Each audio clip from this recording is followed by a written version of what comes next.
नमस्कार, आप सभी का स्वागत है न्यूज टॉप 20 में। मैं हूं देश मंगल और आप देख रहे हैं यंग तरंग, सच की आवाज। आइए नजर डालते हैं आज की यानी 21 मई 2021 की सबसे बड़ी खबरों की ओर, जिसमें दिन भर की घटी घटनाओं का एक समामेलन होगा। तो आइए नजर डालते हैं कुछ खास खबरों की ओर।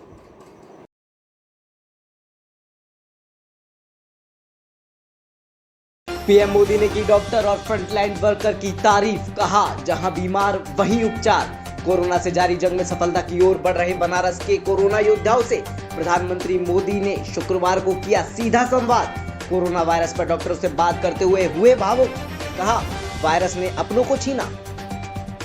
दिल्ली मुंबई में कोरोना के मामले घटे, मौतों का आंकड़ा अब भी चिंता का विषय। कोरोना के गंभीर मरीजों जो आईसीयू में भर्ती थे, उनकी मौत हो रही है। मृत्यु दर इस बार 7 से 9% से बढ़कर 9 से 11% हो गई है। दिल्ली में कोरोना अभी भी जारी, बीते एक दिन में सामने आए 3231 नए मामले, 233 लोगों की हुई मौत, 5.5% पहुंची संक्रमण दर।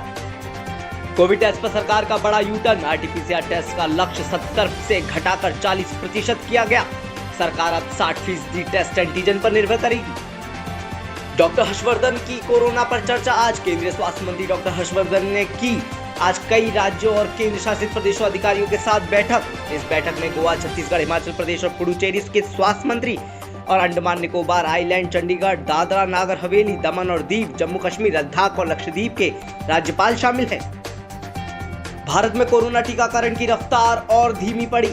इस हफ्ते का औसत 2 महीने में सबसे कम रहा। सभी राज्य कोरोना वैक्सीन की किल्लत का रोना रो रहे हैं, लेकिन फिलहाल स्थिति सामान्य होते नहीं दिख रही। महाराष्ट्र में कोरोना ने मचाया आतंक। महाराष्ट्र में कोरोना वायरस के आए 29,911 नए मामले और 738 लोगों की हुई मौत। मुंबई में कोरोना से बचाव के लिए बड़ी तैयारी, 2 माह में सबको टीके का लक्ष्य। 1 करोड़ टीके आयात करने का है वैश्विक टेंडर।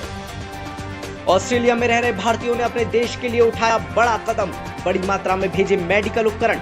गुरुवार की देर रात विमान से ventilator, oxygen concentrator machine, PPI kit, 1 million surgical mask और N95 मास्क उतार गए।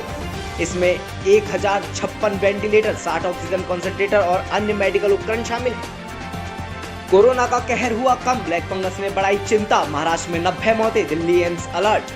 राज्य के स्वास्थ्य मंत्री ने गुरुवार को कहा कि राज्य में इस वक्त चिंता का सबसे बड़ा विषय ब्लैक फंगस है। देश में तेजी से फैल रहा है ब्लैक फंगस, महाराष्ट्र समेत कई राज्यों में बढ़ रहे हैं मामले। केंद्रीय मंत्री मनसुख मंडाविया ने गुरुवार को घोषणा करते हुए कहा कि म्यूकोरमाइकोसिस के इलाज में उपयोगी दवा एम्फोटेरिसिन बी की कमी के मुद्दे का जल्द समाधान किया जाएगा। कई नई दवा कंपनियों को इसी औषधि के विनिर्माण की मंजूरी दी जाएगी।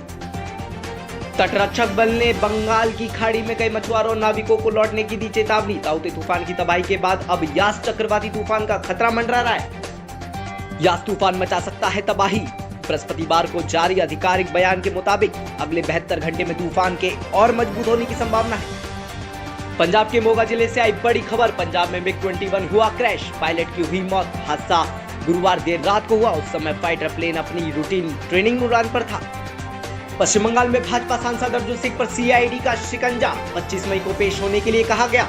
मामला एक स्थानीय सहकारी बैंक में संबंधित एक कथित भ्रष्टाचार का है। भाजपा सांसद अर्जुन सिंह साल 2018 में इस सहकारी बैंक के अध्यक्ष थे। तहलका पत्रिका के पूर्व प्रधान संपादक तरुण तेजपाल को कोर्ट से मिली बड़ी राहत, सभी यौन उत्पीड़न के आरोपों से कोर्ट ने उन्हें बरी कर दिया। अदालत ने सुनाया फैसला। राजस्थान के पूर्व मुख्यमंत्री जगन्नाथ पहाड़िया का कोरोना से निधन। पहाड़िया ने मुख्यमंत्री, राज्यपाल और केंद्रीय मंत्री के रूप में लंबे समय तक देश की सेवा की थी। संबित पात्रा के टूल किट ट्वीट पर ट्विटर का एक्शन बताया मैनिपुलेटेड। संबित पात्रा ने एक टूल किट साझा कर कांग्रेस पर लगाए थे आरोप। अब ट्विटर ने इस ट्वीट को गुमराह करने वाला बताया है। दक्षिण भारतीय अभिनेत्री संयुक्ता हेगड़े हुई कोरोना से संक्रमित, सोशल मीडिया पर पोस्ट साझा कर दी जानकारी। बिग बी पर लगे सिख विरोधी होने के आरोप, वायरल हो रहा है 10 साल पहले अकाल तख्त को लिखा गया पत्र। अमिताभ बच्चन पर साल 1984 में हुए सिख कत्लेआम को लेकर आरोप लगाए जा रहे हैं। आज की बड़ी खबरों में बस इतना ही। Like this video, share this video, comment on this video and subscribe the channel और अपना फीडबैक हमारे कमेंट बॉक्स में जरूर दीजिएगा। ऐसी अधिक जानकारी और खबरों को विस्तार से जानने के लिए देखते रहिए यंग तरंग, सच की आवाज।